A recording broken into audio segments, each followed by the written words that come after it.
Greetings, Earth Explorers. Welcome to X Squared Radio. I'm your host, Brooks Agnew, coming to you live from an undisclosed location east of the Appalachian Mountains. In here, the results are always positive. We might go a little past your imagination, but have no fear. You will be safely traveling with us. I have a couple of guests. Of course, we have Suzanne Ross coming on tonight as my co-host until we get to the Beyond the Matrix Expo, which takes place the 19th and 20th of March. We have the amazing Deborah Thunderbeat coming on. You might know her from her million selling CDs out there. Amazing stuff. We'll talk about that tonight. She'll be coming on about 8:45 tonight, about 45 minutes from now, and we'll carry on to that point. So I wanted to share with you a birth review, someone who has been reading the book. This just came in. I have completed listening to Birth Volume 1 audio, and am halfway through Birth Volume 2 of the Birth Trilogy. Birth Volume 2 is 12 hours of blockbuster entertainment.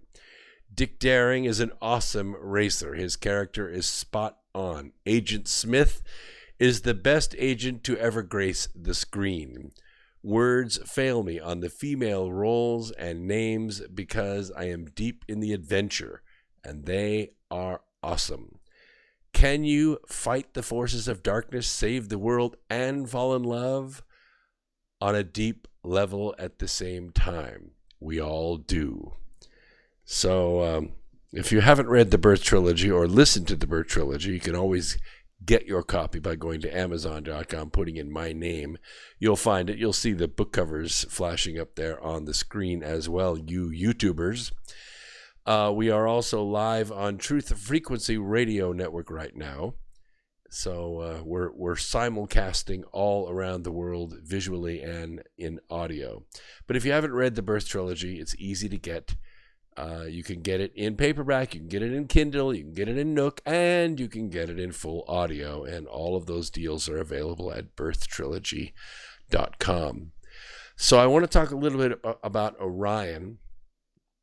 In November of 2016, astronomers watched a young star some 1,500 light years away from Earth belch out an explosion of plasma and radiation. It was roughly 10 billion times more powerful than any flare ever seen from our own sun. This sudden stellar eruption may be the most luminous known flare ever released by a young star, and it could help scientists better understand the still murky process of star formation. We haven't actually watched a star being made. We haven't been around long enough to see that. But observing the flares around the youngest stars in this new territory, and it's giving us a key insights into the physical conditions of these systems. That's an astronomer named Steve Mears, and he's also the lead authority of this study. Now, Mr. Mears and his colleagues detected the flare using the James Clerk Maxwell telescope. You remember him, the great Scottish mathematician. It's perched atop Hawaii's dormant Mauna Kea volcano. The flare originated from a binary star system, a solar system where two big stars orbit around each other. They're located in the Orion Nebula, of which I am quite familiar, some 1,500 light years away, which means that the actual light from this event isn't going to arrive here for quite some time. This nebula is the closest active star-forming region to Earth, and it is frequently studied by astronomers interested in the births of stars and planets. Solar flares occur when a star's magnetic field lines twist and tangle about each other until they actually snap like a rubber band. When they snap, that unleashes huge amounts of energy and charged particles, launching them out in the direction opposite of the blast. According to NASA, a typical solar flare from our own sun releases the energy equivalent to millions of 100 megaton hydrogen bombs, all exploding at the same time. This is way, way bigger than that. When this energy washes over Earth, it can temporarily knock out satellites, short-circuit technology. In essence, your phone will be messed up, your satellite TV will be messed up, and your GPS will be messed up. Equally unknown are the effects that such massive energy expulsions have on young solar systems.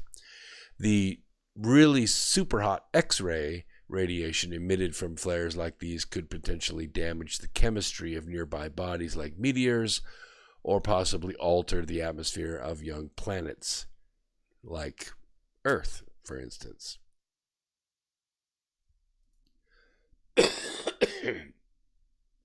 Sorry about that. Had to cough.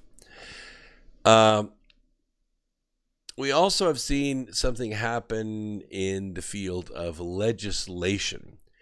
You've heard us talk a few times about theft by lawful taking. That is to say, highway robbery using a badge, otherwise known as civil asset forfeiture. Well, it took a step in the right direction this week.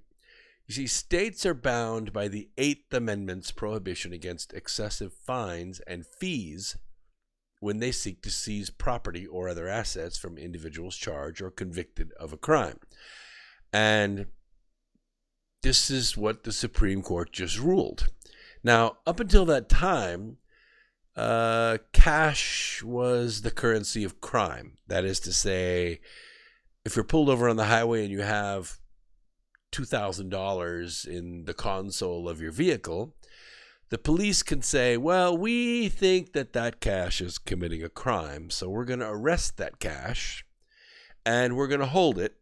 And then you have to bring in proof to the police department that the cash was okay. And I got to tell you, that process is pretty hard to do. It's so hard, in fact, that law enforcement has enriched itself several $billion since civil asset forfeiture has been the law of the land. That was until Wednesday of last week. The case before the Supreme Court, which is called Timms versus Indiana, involved the seizure of a $42,000 Land Rover SUV from Tyson Timms, who was arrested in 2015 for selling heroin to undercover police officers. Now, here's where it gets a little iffy, because they really wanted this Land Rover. He pleaded guilty to his crimes, and he was sentenced to 1 year of house arrest and 5 years of probation. But on top of that, the state of Indiana seized his 2012 Land Rover, which he had purchased with the money received from his late father-in-law's life insurance payout, not from the proceeds of drug sales, on the ground that it had been used to commit a crime. That was why they took it. Of course, that wasn't the case. So Timms challenged the civil asset forfeiture in court, and he argued that taking his vehicle amounted to an additional fine on top of the sentence he had already received. And the Indiana Supreme Court rejected that argument, and the cops kept the Land Rover, solely because the U.S. Supreme Court had never explicitly stated that the 8th Amendment applied to the states. Not too smart. Of course, they'd made themselves quite rich by ignoring that fact. So Wednesday, the Supreme Court decided this. For good reason, the protection against excessive fines has been a constant shield throughout Anglo-American history, wrote Justice Ruth Bader Ginsburg in the opinion. Excessive fines can be used, for example, to retaliate against or chill the speech of political enemies. So indeed, some local governments do use fines and fees as a means to raise revenue. And that has created a perverse incentive to target residents. After the 2014 shooting of Michael Brown in Ferguson, Missouri, a federal investigation into city government found that 20% of its general fund came from, guess what?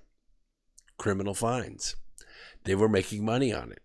Rather than raise taxes on the residents of the area, they just took the money from people that they arrested.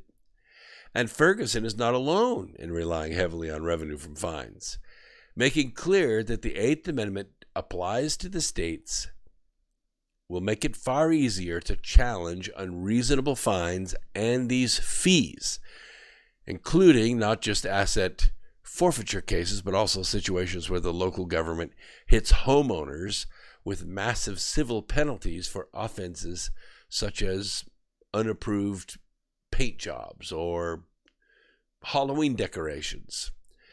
Some of those cases are already getting teed up to go to court now that this new ruling is in.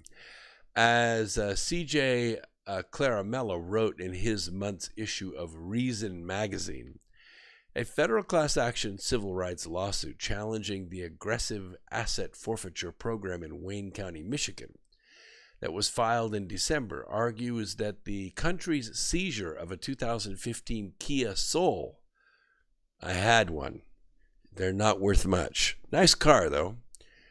Anyway, the owner was caught with $10 of marijuana, and they took his car, and that was deemed to be excessive. So more broadly, Tim's is a good reminder of how ridiculous the argument in favor of civil asset forfeiture really is. I had a friend of mine, actually it was a friend of my son's, who had sold an aluminum boat on Craigslist. He trailered the boat, sold the trailer too, so took the trailer and the boat over, got the $2,500 in cash, and was on his way back from that sale with the bill of sale. And he got pulled over for speeding. They took the $2,500, and he never saw it again. And he was committed no crime other than speeding. This is civil asset forfeiture at its finest. Anyway, after Wednesday's ruling, there's a better chance that more civil asset forfeiture cases will be laughed right out of court for being what they obviously are: unconstitutional, excessive punishments that don't fit the crime. Now, speaking of crime, excuse me while I take a sip of my ice-cold grapefruit juice. Good stuff. Good for you. Keeps you healthy. I was a little under the weather yesterday, but we have beat the weather today. I want to talk a little bit about what I call the Harris hoax. You've heard your part of it in the news, and this is where the news week really begins, okay? You've been hearing reruns ever since Friday afternoon, and now the news week is beginning again.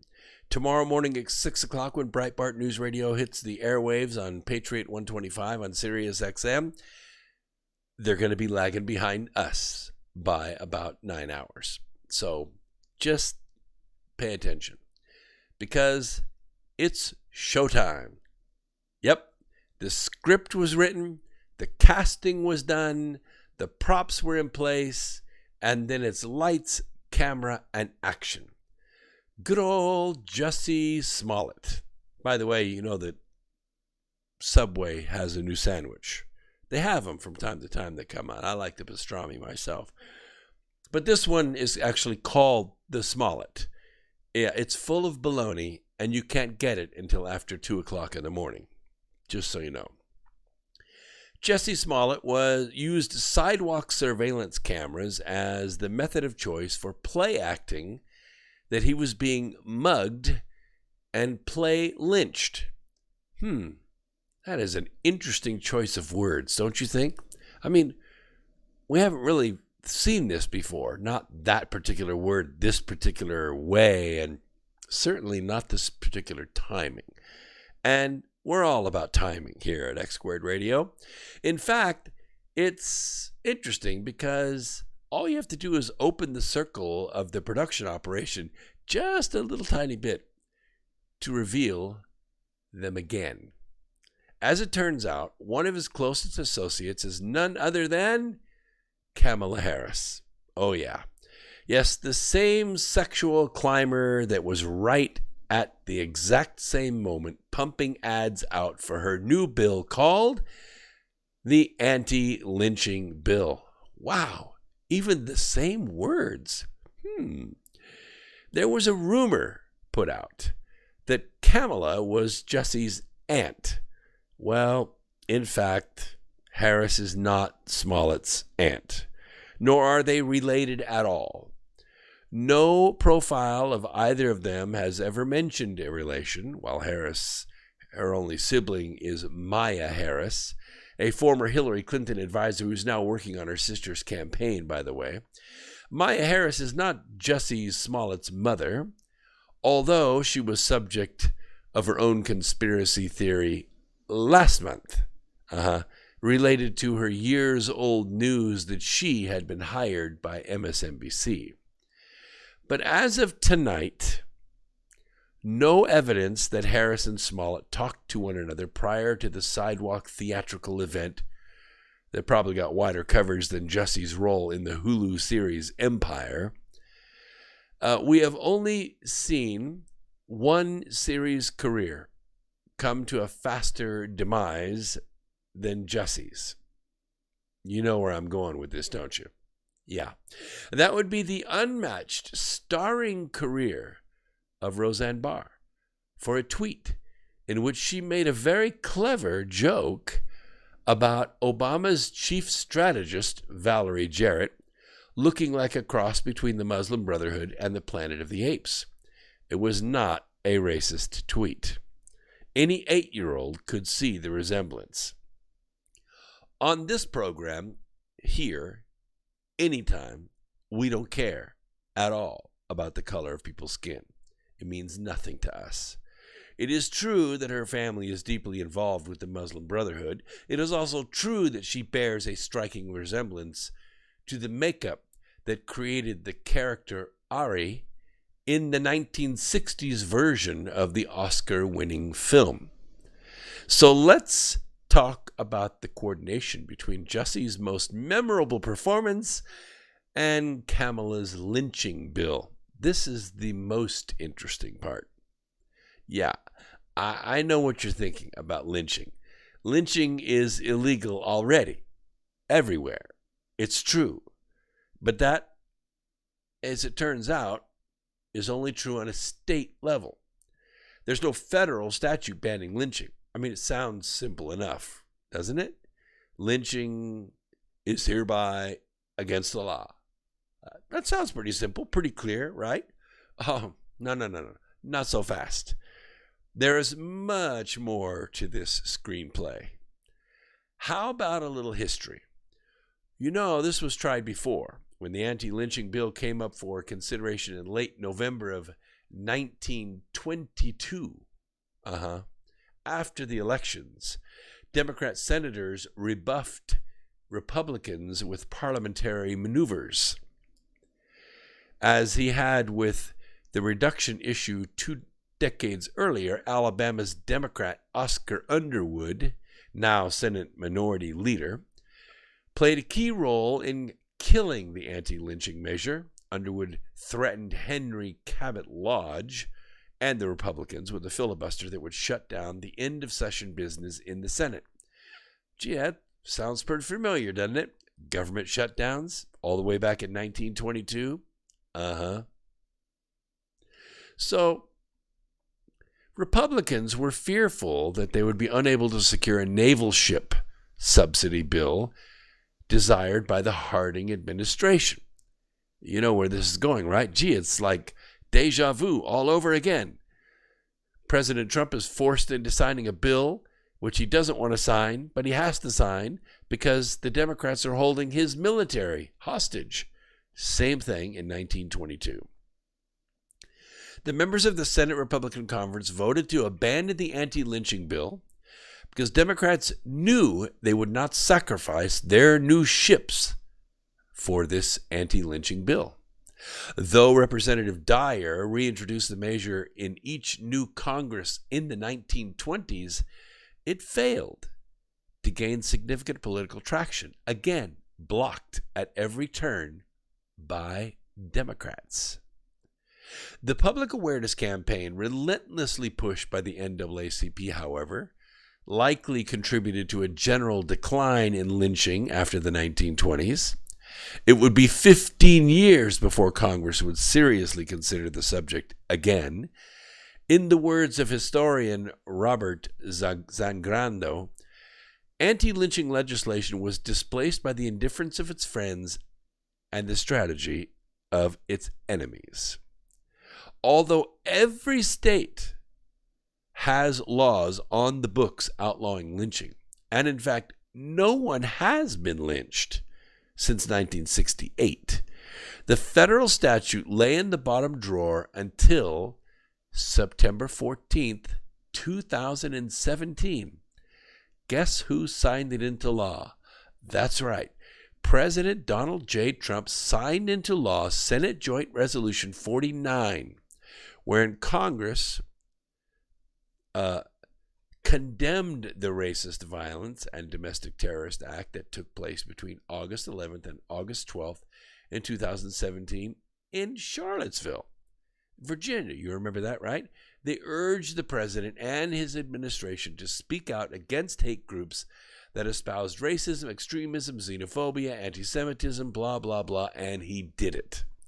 But now, strangely, almost at exactly the same time that Jussie Smollett is having his Oscar-winning performance on the sidewalks in front of a surveillance camera, she's helped craft this new bill.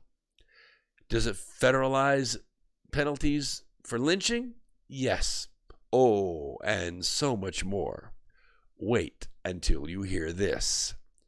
Section 3, lynching. Offenses involving actual or perceived race, color, religion, or national origin. If two or more persons... Nope, we only have one person in this room, so I'm okay. If two or more persons willfully cause bodily injury to any other person because of the actual or perceived race, color, religion, or national origin of any person, each shall be imprisoned not more than 10 years, fined in accordance with this title, or both. If bodily injury results, well, then it gets pretty serious then. Each shall be imprisoned for any term of years or for life. Fined in accordance with this title, or both, if death results from the offense or the offenses, including kidnapping or aggravated sexual abuse. Offenses involving actual or perceived religion, national origin, gender, sexual orientation. Sexual orientation. You know what that is, don't you? We don't talk about it much on this program. Gender identity. I'm still not sure what that is. Or disability. If two or more persons in any circumstance described in subparagraph B, the one I just read, willfully cause bodily injury, blah, blah, blah, national origin, sexual orientation, gender identity, or disability of any person, imprisoned not more than 10 years, fined in accordance with this title, if bodily injury occurs, blah, blah, blah. So now you see the depth of this, but it's worse than that. It's worse than that. If you hate somebody because they're pretending to be a girl when they're actually a boy, it's 10 years and a fine. If you hurt them, like physically hurt them, like, punch them, you could serve life. You could serve life. So I would drop the word sissy boy from your vocabulary because you're liable to get in real trouble for that. So it gets worse, though, if you use a phone, the internet, the mail, or any other channel, facility, or instrumentality of interstate or foreign commerce.